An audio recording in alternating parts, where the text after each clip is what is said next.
Bienvenidos al debate de Fundación Libertad y Desarrollo. Estamos ante una nueva crisis en el Congreso. ¿Cuáles son las acciones que se deben de tomar desde el Ejecutivo? Esta semana hemos visto escenas realmente dramáticas, lamentables en el Congreso, en esa lucha de poder que se está dando y que podría cambiar incluso el rumbo del actual gobierno. Para discutir sobre la coyuntura del país, tenemos a tres invitados. Luis Mac, profesor de la Universidad de San Carlos de Guatemala, José Carlos Ortega, director del Instituto de Servicios a la Nación, y Jorge Ceballos, analista político. A los tres, muchas gracias por acompañarnos. Luis, quisiera iniciar contigo. ¿Qué lectura le podemos dar a lo que está sucediendo en el Congreso de la República y puede redefinir el curso que lleva el Ejecutivo o que ha llevado en estos meses? Pues yo creo que, como tú bien dices, este pulso es típico del Congreso de la República. Más que un organismo técnico, es un organismo político, en donde obviamente por el peso que tiene el Congreso de la República, pues obviamente tiene mucha influencia en las decisiones de los ejecutivos, en este caso particular del gobierno del presidente Bernardo Arévalo, especialmente por la debilidad legislativa que tiene el presidente. Entonces yo creo que el pulso que hay en el Congreso, como muchas de las correlaciones de fuerzas que se han visto en otros años, en otros momentos, es justamente por el asumir o por generar la conducción del legislativo. Y obviamente con la debilidad que tiene el presidente Arévalo, si en todo caso triunfan las fuerzas que se oponen al gobierno, pues eso va a ser obviamente un punto más de inflexión en la poca capacidad y la poco margen de maniobra que tiene el actual gobierno de la República. Así que está de pronóstico reservado, pero sí hay, obviamente, de nuevo hay que enfatizar el Congreso como un espacio de poder político. Se está viendo claramente en estos momentos esa característica. José Carlos, ¿coincides con esa lectura? Sí, yo creo que lo que está sucediendo en el Congreso es una vil y cochina lucha de poderes entre dos grupos que en buena parte lo que quieren es ir detrás del presupuesto y específicamente detrás del presupuesto que fue asignado a los CODES. Hay que recordarse que esta vez lo que se asignó a los consejos de desarrollo va por encima del 300% de lo que estaba en años anteriores. Además de eso, pues es una simple lucha de poderes porque se está viendo el debilitamiento de la Junta Directiva y específicamente del presidente del Congreso. Entonces, lo que se quiere es recomponer algunas situaciones de poder, como por ejemplo, o tener la Comisión de Finanzas, que es la que va a preparar el presupuesto del próximo año y cualquier ampliación que pueda darse en este año. No tiene más que eso. Si vemos la citación que tuvo el ministro de Comunicaciones esta semana, donde decía que muchas de las constructoras eran de diputados, no se atrevió a decir los nombres, dijo que era falta de ética, pero realmente no es falta de ética. Lo que tiene que hacer es ir al Ministerio Público y decir, hay que recordarse que los contratistas del Estado no pueden ser diputados. Y eso es en cualquier momento del periodo donde estén ellos como funcionarios públicos. O sea, ya sea en el momento que fueron electos o durante el periodo. Eso los inhabilita específicamente constitucionalmente. Entonces, es una lucha de poder básicamente por la economía. No hay un asunto que uno diga de Estado, no se ve una propuesta de leyes que uno pueda decir, sí, con esto vamos a salir de la pobreza, esto va a mejorar completamente y significativamente lo que está sucediendo en el país. Entonces, lo que vemos es una vil y cochina lucha de poderes. Ahora, Jorge, José Carlos mencionaba algo. Esta negociación que se dio el año pasado con los recursos destinados a los consejos de desarrollo como un mecanismo de aprobación, de lograr la aprobación del presupuesto y de alguna forma comprar cierta simpatía o apoyo dentro del Congreso. ¿Cómo se pasó del apoyo que se tenía a finales de 2024 a esta situación en la cual pues pareciera que los aliados del gobierno dentro del Congreso están a punto de perder pues el apoyo que se tenía? ¿Cuál es tu lectura de lo que sucedió o lo que está sucediendo en el Congreso, Jorge? Recordemos que esta legislatura es muy atípica. No podemos generalizar que ha sido como las anteriores por muchos factores, pero empecemos por la debilidad con que el Ejecutivo entra, debilidad no solo digo de capacidad en tratar de frenar muchas de las prácticas que se venían dando de administraciones pasadas, sino también en todo el esquema de cómo llegó casi que desde un tema legal, desde un tema de problemas para asumir. Entonces, eso hace que su relación con el legislativo, con una bancada que prácticamente inició siendo oficial, pero no siendo oficial porque no tenía ya partido, hace que se tenga que hacer una negociación a través de, como bien tú planteas, un presupuesto que al final hubo recursos legales que hizo que se detenieran varias cosas. Y a eso le sumamos la poca ejecución, hace que los diputados distritales pues al final no puedan responderle a sus ciudadanos que están en territorio de, pues miren, les traje la construcción de algo, miren, les traje estos programas. No se puede. Entonces, realmente esta legislatura es bien atípica y hace que la recomposición que se esté dando ahorita sea para aquellos que en algún momento tuvieron una gran cuota de poder, quieran recuperarla y otros que creían que se mantenía esa alianza, pues la quieran seguir manteniendo, pero no hay los incentivos. El tema principal aquí, y uno, un poco lo que José Carlos y Luis planteaban, es que mientras no exista realmente una agenda en pro del país y que exista una coordinación más efectiva con el Ejecutivo, pues van a seguir los problemas. Y el presupuesto es fundamental porque de qué manera los diputados distritales pueden mostrar que hay una coordinación, una fiscalización de lo que está haciendo el Ejecutivo en sus territorios. ¿Cómo se puede lograr que exista una ejecución efectiva del Ejecutivo? O sea, no va a haber otra cosa que se va a tener que sentar a plantear cuál va a ser la agenda mínima. Y recordemos que en este contexto atípico, el próximo año vienen elecciones de Tribunal Supremo Electoral, viene elección de Corte de Constitucionalidad, elección de Contralor y prácticamente arrancamos con el año preelectoral. Luis, ¿qué tanto influyó el tema del aumento salarial en la situación que estamos viendo en estos momentos? Aumento salarial a los diputados me refiero.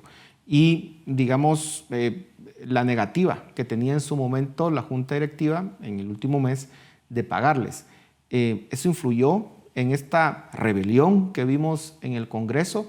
Y en todo caso, Luis, ¿hasta dónde puede llegar las consecuencias de un cambio en la correlación de fuerzas en el Congreso? ¿Crees que, por ejemplo, se pudiese hablar de que al cambiar esa correlación de fuerzas, al cambiar la Junta Directiva o parte de la Junta Directiva, podría darle trámite a los antejuicios contra el presidente? ¿Esa será la intención final de estos movimientos que estamos viendo en el Congreso? Bueno, lo primero, creo que lo que tú dijiste, el aumento de sueldo, creo que es un hecho particularmente importante que generó obviamente toda una serie de discusiones. Habría que retorcer un poco por qué este gobierno necesita realmente, o esta junta directiva, este Congreso realmente que Jorge dice que es atípico. Es atípico en el sentido, obviamente, que él explicó, pero es exactamente lo mismo de todos los congresos anteriores en lo que decía José Carlos, una vil y cochina lucha de poder, creo que dijo, esas fueron sus palabras. Entonces sí hay un tema de poder ahí. Y el aumento de sueldo fue justamente uno de los diputados de Semilla lo mencionó diciendo, les vamos a aumentar el sueldo para no, digamos, para evitar todos los pagos bajo la mesa, algo así creo que dijo él. Entonces les aumentamos, pero ya no le vamos a dar dinero bajo la mesa. El mecanismo obviamente era fortalecimiento o tratar, digamos, de compensar esa debilidad con la que entró el Ejecutivo. Cuando no se paga, por supuesto, entonces esa quedó en la sensación, obviamente, de que esa larga, porque obviamente muchos diputados no lo dicen, pero todos los diputados están de acuerdo, obviamente la mayoría de diputados están de acuerdo con ese aumento. Así que en la práctica yo creo que sí, eso es lo que en alguna medida sustenta realmente esta rebelión. Pero también, como tú dices, se percibe una sensación de debilidad de este gobierno por todo lo que ya sabemos, obviamente, y entonces sí está en como la imagen, la idea de que ese avance que hizo el Ministerio Público en los últimos días, que ya se volvió más agresivo, que ya empezó a tocar a los aliados, que ya, bueno, podríamos hablar muchas de esas cosas que ya se hablaron, de lo que digamos, el Ministerio Público hizo cuando empezó a perseguir a los pueblos originarios, a los líderes de los pueblos originarios. Entonces esta otra movida se percibe justamente en la línea de lo que tú estás diciendo. Hay una intención de seguir debilitando al gobierno, que la última parte sería obviamente pues que avancen los antejuicios, pero en general es inmovilizar y generar obviamente esta lógica, acrecentar esta lógica de desgaste y de debilidad que tiene el presidente, que podría llevar, como tú dices, a ese escenario fatalista que tú estás planteando. Así que yo no lo descarto, tampoco digamos, lo identifico como que ese podría ser el objetivo final, pero definitivamente eso puede ser una posibilidad. José Carlos, ¿cuál es el objetivo final? Tú planteabas y decías, bueno, esto es, ya vamos a copiar la frase que dijiste, una lucha de poder, ¿no? Pero ¿hasta dónde llega? Porque obviamente hay una facción importante, minoritaria, eso sí, pero poderosa, de sectores de poder que lo que quieren es básicamente pues, desconocer al presidente, desconocer del proceso electoral, y eso lo hicieron desde el 2023 y pareciera que esto es la continuación de esa lucha. ¿Hasta ahí quieren llegar o realmente simplemente tomar un control, tener mayor poder y de alguna forma limitar aún más el campo de acción del Ejecutivo? Sí, parte de lo que se quiere es debilitar más, y en su momento hasta podría ser el hecho de poder sacar al presidente Bernardo Arévalo para que renuncie o para sacarlo con un juicio por algún delito real o inventado, ¿sí? Y obviamente, pues, si es real, no hay mucho que hacer, o sea, nadie es superior a la ley en este país. Y no debería ser en ningún país. El asunto es que no lo hemos visto. Eso es lo que la teoría manda, eso es lo que manda la legalidad, pero en actos de justicia no es lo que hemos tenido. Entonces, claro, o sea, hay indicios de que posiblemente el presidente de la República haya estado equivocado en algunas de las cosas que ha hecho, sobre todo en la conformación del partido político Movimiento Semilla, hoy cancelado. Y eso, pues sí, hay personas que quieren poner esa excusa para ir hasta el final. Ahora, ¿cuál es el fondo del asunto? El fondo es no permitir un gobierno socialista en Guatemala. Puede ser una parte, puede ser. No dudo que haya personas que realmente tengan esa intención y que hagan un asunto ideológico en la lucha. Pero la otra parte es un asunto de puros intereses económicos. O sea, ya no estoy recibiendo la misma cantidad de plata que recibía antes. Tú hablabas acerca del aumento salarial. El aumento salarial de los diputados es uno de esos hechos que son importantísimos en este tema. O sea, si el aumento salarial se mantiene, los grupos que estamos en contra, yo no soy ningún grupo, pues una persona individual, pero los que estamos en contra, vamos a seguir en contra y van a encontrar la oposición de varias de las personas. Pero eso pareciera ser que era lo menos importante. Recordate que muchos decían que el sueldo había que pasarlo dejando de limosna en algún lugar. O sea, es los contratos por los que se va. Y esos contratos posiblemente no estén fluyendo de la forma en que antes fluían. Entonces es una lucha de poder por el presupuesto. No hay mucho por donde dilucidar el asunto. Y sí, o sea, conviene que alguien cercano a mí esté en el poder para que todo siga fluyendo como fluía en años anteriores. Yo sí creo que puede haber un asunto de ideología, pero podría ser el menor. Si las cosas estuvieran fluyendo en el otro sentido, casi que no importaría quién es el que está en el poder. Hay que ver cómo se sigue desarrollando, porque cómo es que se juntan personas que pareciera ser que ni siquiera tenían los mismos intereses, ¿no? O sea, los grupos que no estaban ni siquiera afines, ahora en este momento de supuesta agenda, perdón, llegan juntos al Congreso a querer cambiar la junta directiva y las relaciones de poder entre el Congreso. Eso parece impresionante. Da la impresión, como ya pues, lo han señalado ustedes tres, que pues sí, hay un cambio en la forma en que se operaba en el Congreso desde el Ejecutivo con respecto a gobiernos anteriores. Pareciera que se ha querido detener en la medida de lo posible, pues ese chorro que alimentaba la corrupción dentro del Congreso, y al tener pues unas fuentes, digamos, con mucha menos agua de la que tenían antes, pues al final se genera esta molestia dentro de los diputados. Pero en todo caso, Luis, ¿cuál debería de ser la mejor estrategia que debería de utilizar el Ejecutivo para garantizar la gobernabilidad para el país? Porque yo creo que podemos estar de acuerdo de que el peor escenario para Guatemala es entrar en un conflicto político de tal nivel que nos haga incluso llegar al límite de romper la precaria institucionalidad que tenemos en este país. Me quedan de verdad segundos, así que les voy a pedir bastante, digamos, rapidez en la respuesta. Así que, Luis, por favor. Bueno, yo creo que el problema fundamental que origina todos estos desmadres y todas estas luchas de poder es que no hay que olvidar que el modelo político guatemalteco es presidencialista. Somos el país del señor presidente, de Miguel Ángel Asturias. Y el señor presidente actual no quiere ejercer ese poder. Entonces él se ve como un presidente demasiado democrático, está pensando en otra época y en otra institucionalidad. Entonces, mientras él se niegue, digamos, a aplicar esa lógica presidencialista de este país, van a seguir surgiendo estos vacíos de poder y obviamente estas luchas de poder. Yo creo que para superar esta gobernabilidad, el presidente debe asumir el poder que tiene. El problema es que no lo quiere hacer. Jorge. Concuerdo en esa línea de Luis, que debemos de plantear una estrategia más fuerte desde la presidencia, pero también un poco en el tema que plantea José Carlos, que es, el tema no es ideológico, perdonen, pero hay que ser honestos. El tema va desde el tema de recursos y es necesario abordarlo desde la integridad. Hay que hacer una ejecución responsable y tiene que haber una discusión política, y eso es entre mejorar la comunicación del Ejecutivo y los que puedan tener esa apertura del lado legislativo. Pero creo que falta un poco por ahí.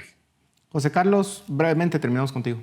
Y yo creo que no tiene que ver, estas autoridades son impresentables, algunos son incapaces, ignorantes.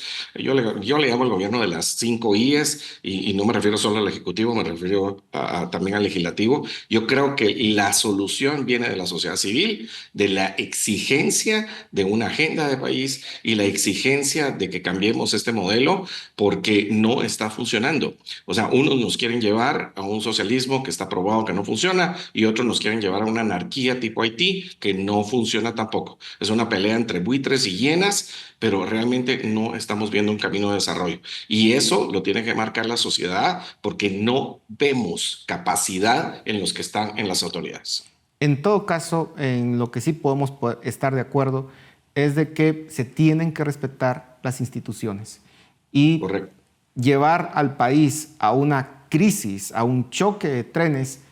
Todos salimos perdiendo en eso. Y en todo caso, lo que más nos conviene es que, aunque no estemos de acuerdo con un gobierno, con su signo ideológico, con su color ideológico, pues tenemos que respetar los periodos que marca la ley, no tratar de inventar casos como los que se han inventado desde el Ministerio Público para muchas personas y que se mantienen esos casos en reserva para que la gente no se dé cuenta pues, de la precariedad y la falta de sustento de esos casos.